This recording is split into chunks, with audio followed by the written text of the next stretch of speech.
Hi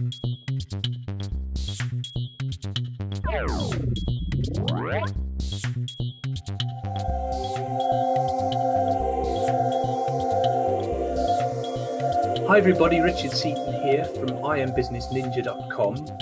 I've been looking forward to this week for a long time because I finally managed to pin Cathi Hargaden down despite all the tech fun we've been having. And here she is live to tell us all about Feng Shui, how it can help with your business, your mindset and your life. And Cathi, so how long have you been doing Feng Shui? How long have you been involved? I think, you know what, Richard, the answer to that is I've always been doing Feng Shui, even as a kid. Wow. So unconsciously, obviously, to start with. Well, the reason why I say that is I was brought up in a city in the UK, northern part of England, and I went to school in the inner city, and all I ever saw was concrete, barbed wire, and wasteland. So at the age of 16, there was 5 of us got the opportunity to go to a school on the outskirts of the city, only about 4 miles away. But my goodness, what a difference, hey? What a difference. Big, beautiful pink blossom trees, lots of flowers, beautiful fields, galore. And even the pupils, you could tell the difference in the pupils. They were confident. They were, had a lot to aspire to. The whole environment was very inspirational. Now, I didn't see that as Feng Shui at the time, but I will never forget the sordid difference between those two environments and the ultimate end product for the students that attended both of the schools. So immediately you've answered the first question. Your environment is important. Yes, it is important. Yeah, in many different ways, on many different levels. And I'm not to saying that if you come from an inner city that there is no hope for you. I think actually there are many, it's a double-edged sword. I think that if you can turn things around, then my goodness, how amazing is that you do. The chances are harder, I believe, but if environments often influence and dictate our mindsets, then and when I say environments, I include obviously the family environment, the house you live in, where the location, where you go to school. And as the years have gone on, I had the great privilege of going to a university in California, Santa Barbara. So you can imagine going from Liverpool to Santa Barbara, the huge differences. But what I noticed, Richard, it was amazing, was that even though I was looking at the palm trees and it was beautiful in California, there was another environment, and that was the one inside. The structures and the architecture that had been created out of where I did come from were inside of me, and they were sorely challenged big time.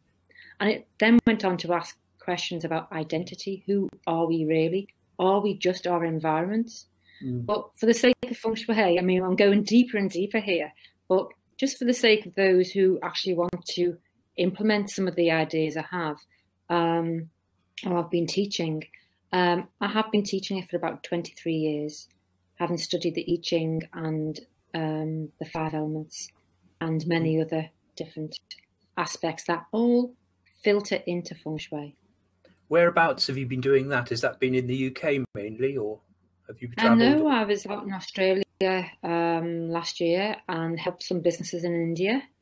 The Indians have got their own form of Feng Shui called Vastu Shastra, but really Feng Shui is a universal principle. It's Can I just write that? Can you tell me that name again?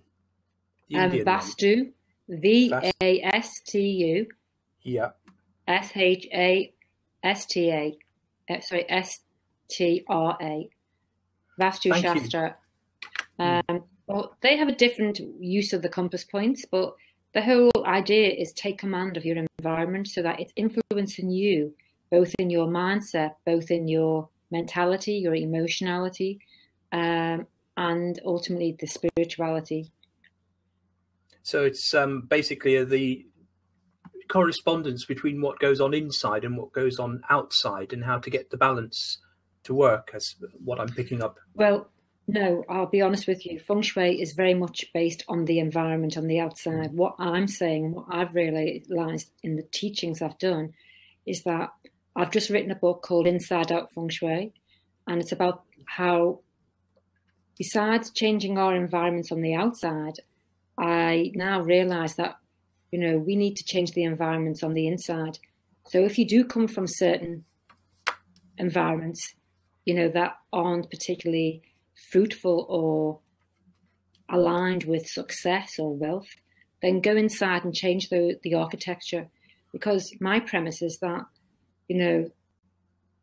the structures in society, from social, governmental, political, and economic, they do not teach people to have a mindset of wealth and success. So the environments are deliberately set up like that. Let me explain a little bit more. Is that I've been in every major city in the UK. I've done consultations, and I'm also an occupational therapist. So I've been in over 1,000 homes just in the UK alone.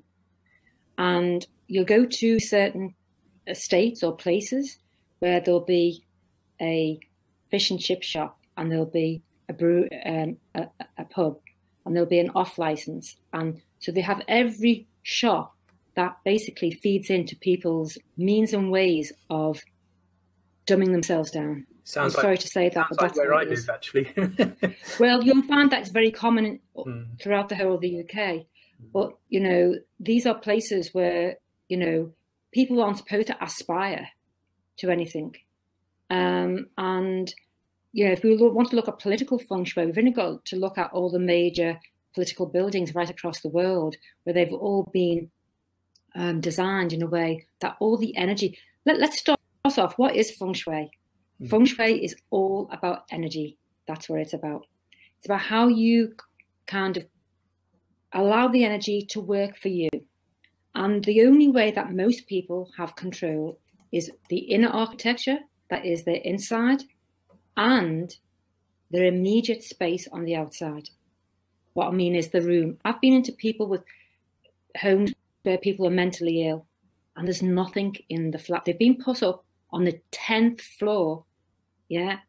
They're bipolar, or they've got other mental health issues. They've been put up on the 10th floor of a high-rise block. And you walk in, and there's nothing in there to suggest any kind of hope or peace or love. And, it's right across the board. This is not just for a certain amount of people. Even people who are wealthy, they may be wealthy, but there is something that is creating a poverty inside.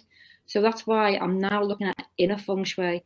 That is looking at how you talk to yourself and, the way you breathe, things like this. These all have an effect upon how we think.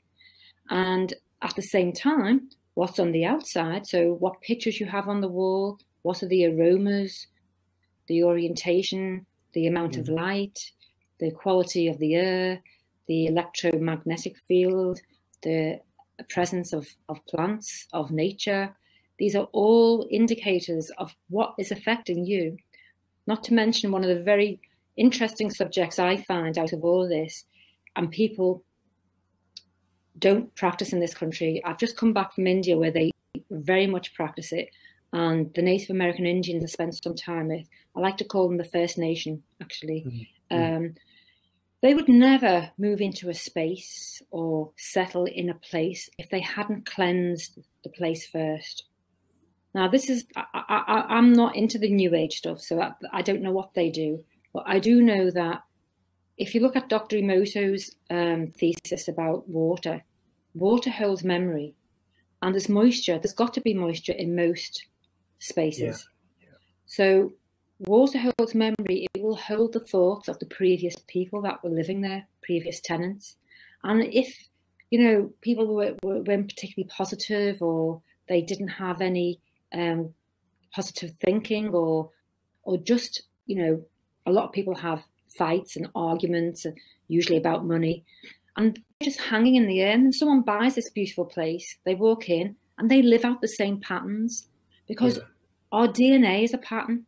And if you think about your own life, you know, when you've lived a bit long enough, you start to see patterns repeating.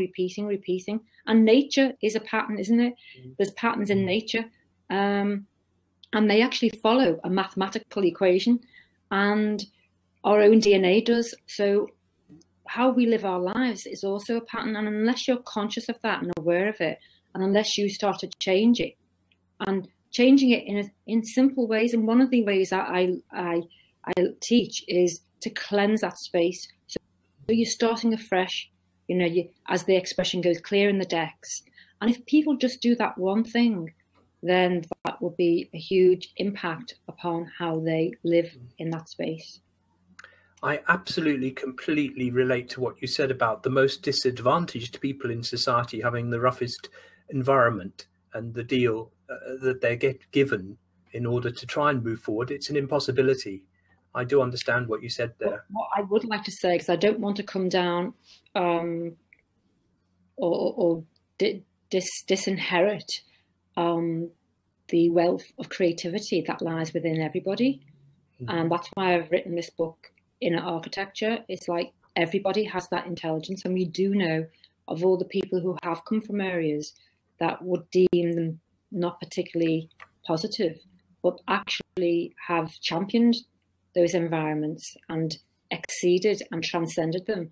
I'd like to think that I'm one of those people who've transcended the environment, and I mean, I've been all over the world, done talks all over the world, and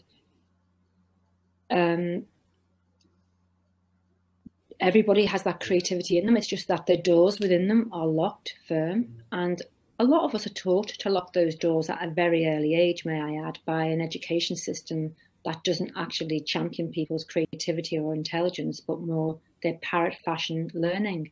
So I encourage people through their breathing and through their imagination and through many other avenues to go inside themselves and discover the many doors where they've locked them firm, or to discover the cobwebs clearer. You know, I said about space cleansing your room. Well, how about space cleansing yourself within? Letting those cobwebs go, opening up the windows, or even cleaning the windows inside. You know, going down corridors you've never been down before, and there's nothing to be afraid of, or fear itself, as we've all heard that very famous expression throughout time. And, you know, that's what often stops people. And then, as I said, their environment falls into the very geometry that they've created for themselves within. This is all about geometry. Now, no, it's not a secret ingredient. One thing that's very important, and Bruce Lee and all of them, you know, they're all focused on this, and that is the space. The space. If you've got space inside, that's what I'm trying to do in the inner Feng Shui, is create space within people. But you can only create space if you let go of the junk and the clutter. I've got lots of stories, Richard, I could share with you about how many homes I've been in where one guy was in a disabled wheelchair and he couldn't move. He couldn't go forward, he couldn't go backwards, because he had crammed himself in with all the artifacts and all his memories. Another lady, she wouldn't let me in at first. This was not a Feng Shui consultant. This was, you know, health practitioner. Yeah. But the overwhelming sense I get from people in this particular situation is guilt. They feel guilt and they feel ashamed for acquiring so much stuff that they can no longer move. And then it gets to a level they don't know how to let go. I'm sorry, I was just going to say that's leading on to something that I was just about to ask you, which you're probably about to answer anyway. Where do people find incentive, motivation, and energy to make changes? That would be my next question. Well, let me tell you that, you know, if they're in a box, they're not going to find that. If they're in the same environment all the time, they're not going to find that.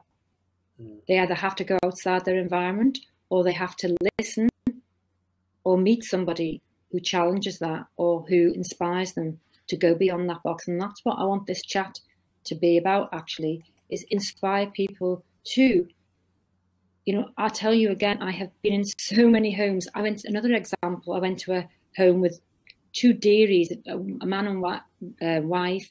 It was in Surrey. They were sitting out on their deck chairs. It was a lovely sunny day. I said, "Oh, this is very nice, you know." And I said, "Shall we go inside and do the assessment?" And they said, "Well, no." I said, "Why not?" There's nowhere to sit inside.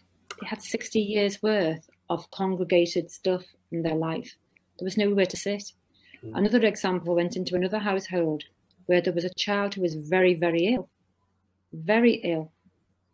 But unfortunately, the rest of the family couldn't see the connection between that and the total chaos of congregated business boxes, totally blocking the whole house. Yeah. And so it's debilitating, you see. Remember, it all comes back down to energy. So energy affects one's health. So your home affects your health. Your home affects your wealth. The home affects your relationships. It affects your business, if you've got a business there. It affects your own inspirational levels.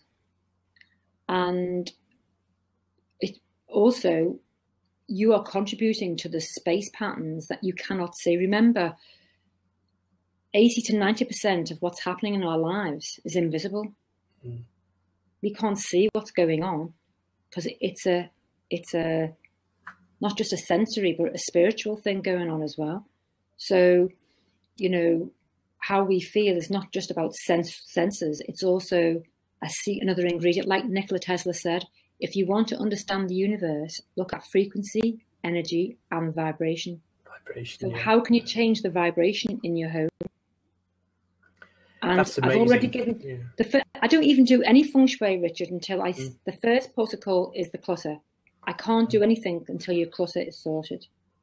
Do you know, I spent most of my life clearing crap out. I'm actually an avid person for minimalisation, and so is Avril, my partner. And every year, we minimalise our house, and it refreshes us completely. Yes. I didn't realise I was doing Feng Shui, but obviously that's what it is. Well, let me tell you now, clutter and space clearing is not part of Feng Shui. Let me make that clear. When you want to start using Feng Shui, these are the 2 steps you have to take, but I incorporate that into my whole teaching session. So the first protocol is clear the clutter. Because if you start doing Feng Shui while you've got all the clutter, all you're doing is exacerbating the situation. You're doubling the amount of whatever is blocking. So I've done an ebook on Get Your House in Order Now, which is basically, that's a command. Yeah. So when you're listening to that, that's a command. Clear your clutter now.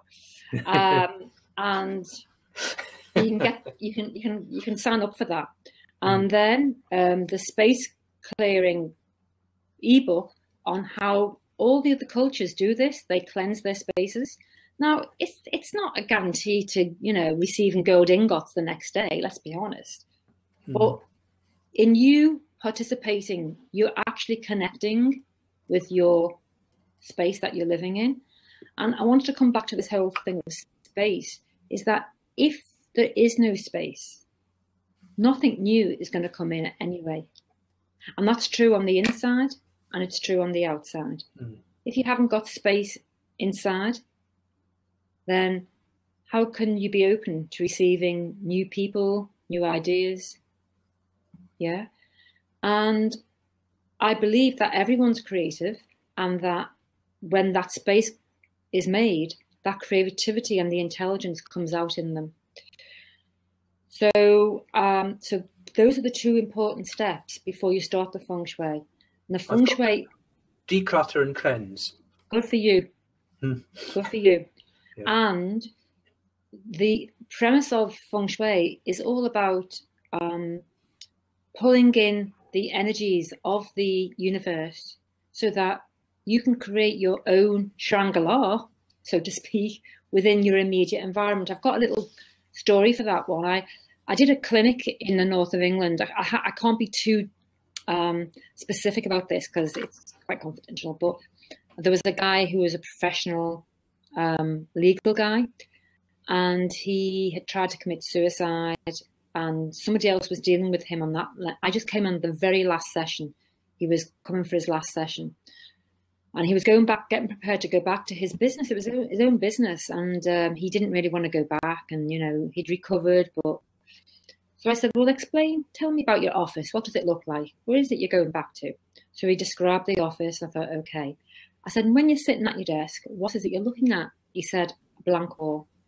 I said, "Okay. Now tell me, what does the picture look like if I ask you, why are you going to work every day and doing the work that you do? What is it all for? What's the picture that will inspire you to focus on throughout the day?" And I could see for the first time on this man a smile on his face, and he described the picture to me.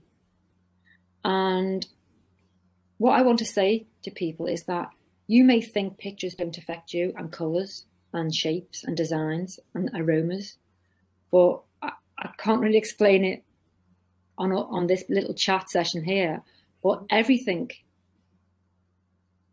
like to do with that is affecting you subliminally all the time. That's why the marketing and advertising industry is a trillion pound industry. Why? Because they want to catch your eye. They want to catch your inner consciousness, so that instantly when you see red and white, you're going to associate it with Coca-Cola.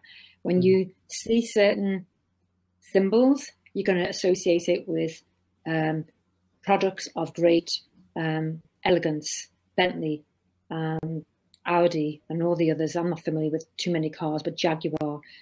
These are all symbols that they have then stamped in your mind what is powerful, what is considered very wealthy.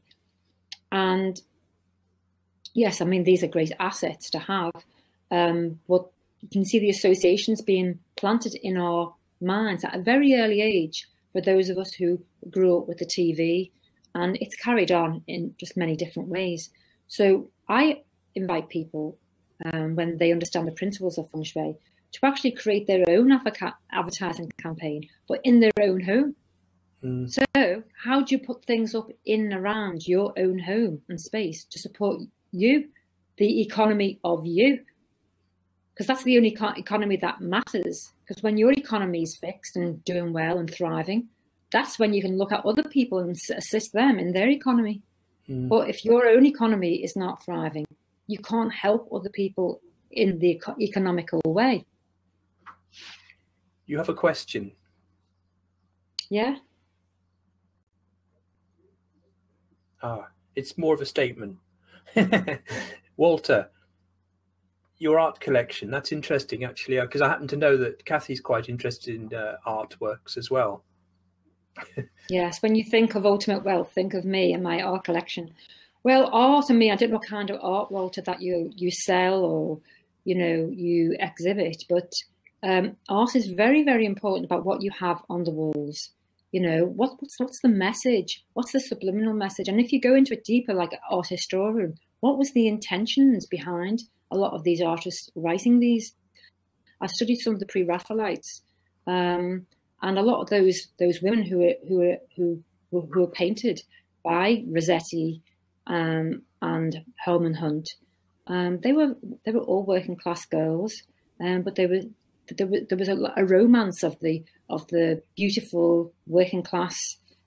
I don't know if they had working class heroes then, but but they were beautiful paintings. But they were at a time when, oh wow, how beautiful these women are. But they were all. The backdrop was very a time of industrial England. And the situation and the economic situation for women at that time. But yeah, so art is very important. And if we take that to the other environments we're thinking of, the hospitals, what do they have up in the hospitals?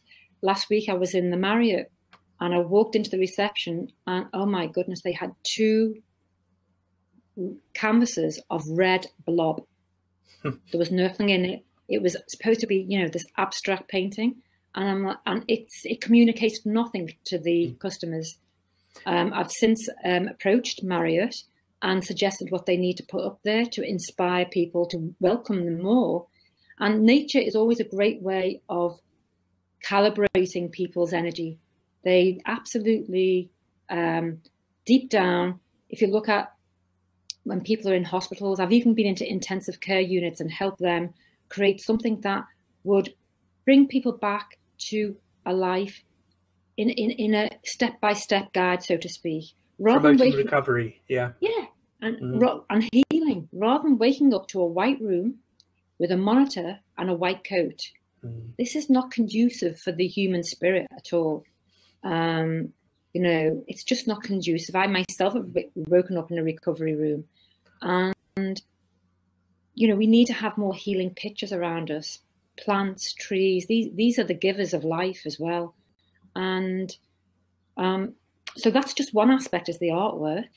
Walter did mention the word wealth, but that is when I talk about wealth, I'm not just talking about money. I'm not talking about riches. I'm talking about, I very much promote health is wealth. So, what you have around you in your home does promote your health. For example, I see people, they've got TVs in their bedrooms. This does not promote recharging of your own inner battery at all. They have the iPhones, and I've done it myself.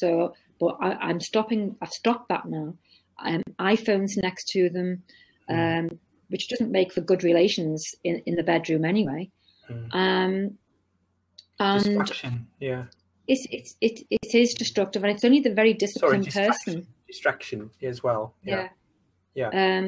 So you can look at plants.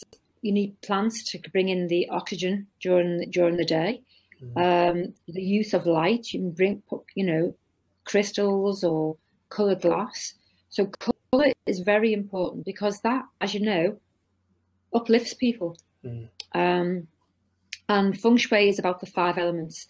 So it comes from quite a spiritual book called the I Ching, and it's all about change, telling us basically that there is only one constant in our lives, and we all know that, and that is change.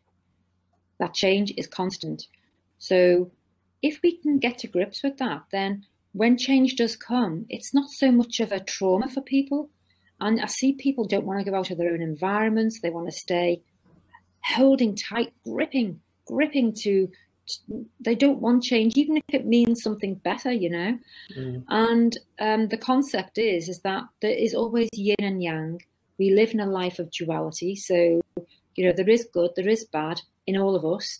And if we get a certain detachment from who we are, then we can see the good bits in us and the bad bits. And it's about self-managing that within us.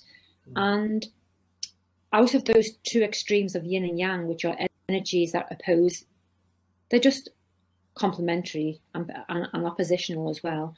So yin is anything that's withdrawing and is ready to basically demonstrate, like the yang. They both serve each other. So out of that extreme yin and yang, you have 5 energies: earth, water, wood, fire, and metal. And in order to demonstrate them, I think I'd need my chart to kind of, really get to grips with that for people. But those 5 energies, if you have them in your life and in your space, then that creates a sense of being balanced within. It gets a balance within you. I'm sure there's opportunities you're going to offer here, which is an ideal spot to do it. When we make the recording, it would be very nice if you'd put a link in so that people could take this further, those who have been uplifted like I have been and inspired by so far what you've been saying. So yes, I've got many webinars. 5 steps to creating wealth thanks to Feng Shui is one, but I've done many around health, and the inner architecture one is something I'm very fascinated by, because I think people can change the deck chairs on the Titanic, but if they're going down inside, then that's right. So it's about a balance on the outside and on the inside, and it doesn't have to be scary at all. It can be fun, going inside and having fun with your own creativity and your own inner intelligence. Could you talk to me about visualization, because I'm a great advocate of this, and I'm sure it comes into the process of Feng Shui, is creating the place you are trying to get to within. How would that be applied to Feng Shui? Do you know what I mean?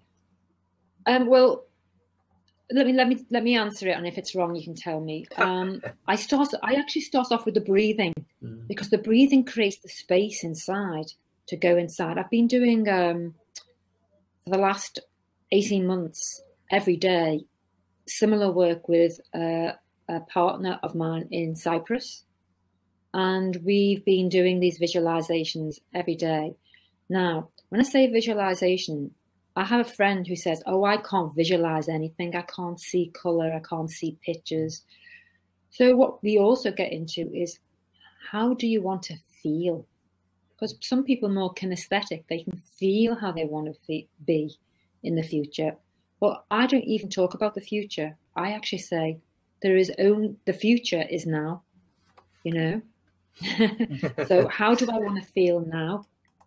So in the classes that I've done, I get to do the breathing first.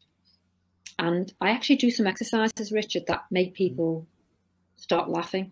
Because when people start laughing, they let go and they stop thinking about their woes and stop intellectualizing like we all do. And humor is so vital to all this.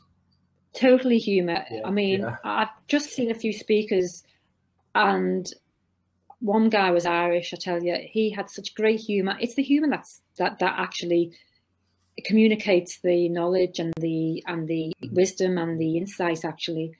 And but what I did in one of the classes is I got people to blow up the balloons, and then I said, when you're blowing in, just blow in all the things that you'd want in your life or how you want to feel, and then then they let go of the balloons.